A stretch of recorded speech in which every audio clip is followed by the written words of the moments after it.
Coach Habat. Congratulations. Thank you. Guys look pretty good. Let's talk 106. One of my favorite matches of the night.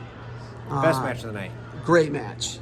Your guy kept scoring what I felt were near falls, right? Yeah. Stepping over Dodd, who's the number one guy in Division I, right? By some guys, some people.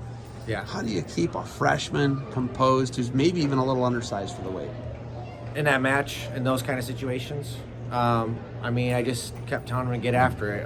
He kind of has that in him naturally, but that's what you have to do. I mean, you can argue calls in lots of matches, but what you have to do is go get the next score. If they don't give you the call that you want, you keep resting, you go get the next score. So we had a lot of close calls that maybe could have went our way, and he just went after it again and finally got it.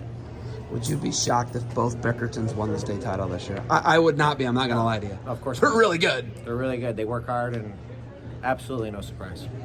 Did you see the difference in the match with Matt and from the morning to the afternoon? It's two totally different matches. And if he doesn't believe that he's competitive, he might want to look in the mirror. And he was in the match to win the second match. Matt's super tough. Yeah, and the first match wasn't close. Yeah. Right? Yeah.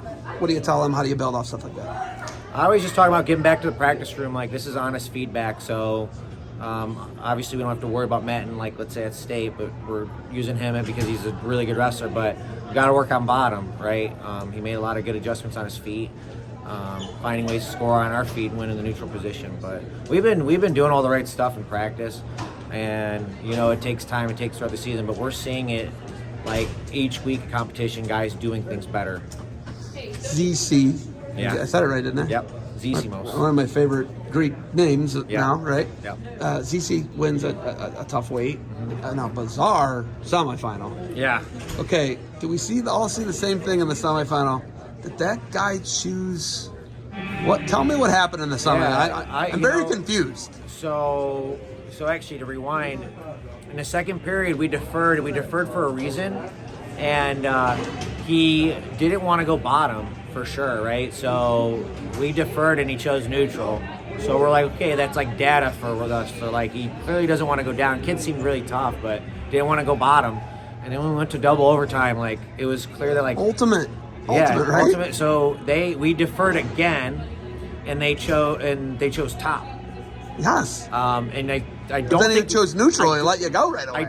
I don't think the coaches knew that you can choose neutral. So I guess that's a tip. Well, we wanted to just get him on our feet, is what he was thinking, Brian. Yeah, but they chose top first. Yeah. Then they think you got to choose top or bottom. You don't have neutral. to do that. Yeah, but if you choose neutral, and it's yours, you have to score. Yeah. The other guy does not have to score; he wins, right? Oh, I forgot about that. Is that right? I'm not sure. I believe that's it. So maybe they were smarter than me on that one, but I don't know. Maybe we're we were completely misinterpreting everything. We were curious. It was very odd, though. Yes. Yeah, and then CC didn't have to do anything to win. Yeah, and then we were thinking about putting him on top just to see why he didn't want to go down, and we were just like, we got to go down.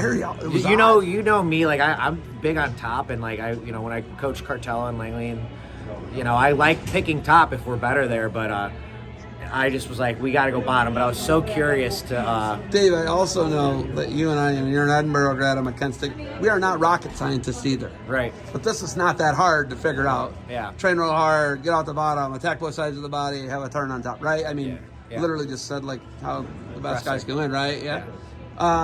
What do you guys got to do? It was an epic meltdown last year for Highland. You were not a part of the program. Yeah. They had an epic, just really bad luck. One qualifier, I think, for state. How do you flip that and not let them get into that mode this year in March?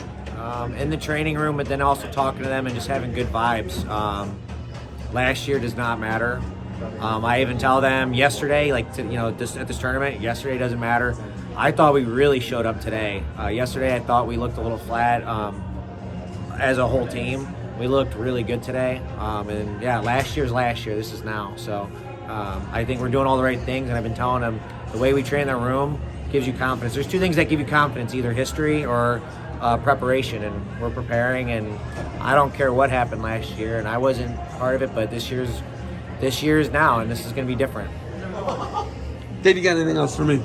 No, well, I'd say Perrysburg is one of my favorite tournaments, and I think they're a great team. And shout out to the Burnett's, and we'll be back next year. I think this is a great competition. I love the finals, and the hospitality room's A+, and it's always great doing interviews with you. And I'm excited to kick some ass this season. So. I love it. Yeah, Dave, thank you for the time. Yeah. Anything else? We're good. We're good. Thank you, Okay, Zeb. man. Good luck moving forward, and it's always a pleasure. Yeah.